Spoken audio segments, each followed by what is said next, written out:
5 bulan na sana maritiro na sa 27 taon sa serbisyo bilang miyembro kan PNP si Police Executive Master Sergeant Marisa de la Cruz. Sabi niya ngunyan pa sana, nagpapaluhay-luhay na siya sa pagplano, kan gigibuhon matapos magretiro, kaya naman saro siya sa mga nag-aprorbitsar kan ginibong PNP Retirement and Benefits Administration Service o PRBS Service Bilis Caravan sa sarong dakulang mall sa Legazpi.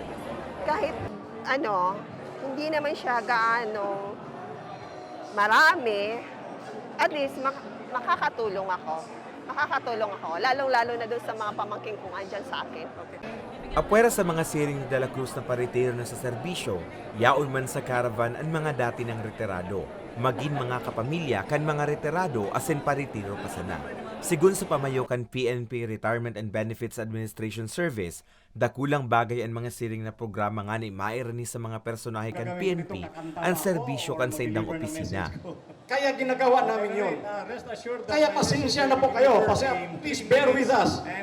If we came up with this idea just to ensure na malalaman natin sino pa ba ang qualified.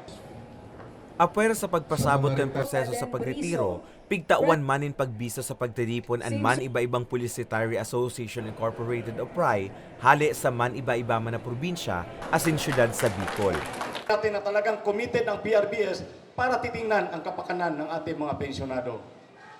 Sa mga maawot mag-aprorbitsar kan serbisyo kan opisina, pwedeng mag-contact sa indang Facebook page na PNP Retirement and Benefits Administration Service o kaya bisitahon na sa indang website na prbs.pnp.gov.ph.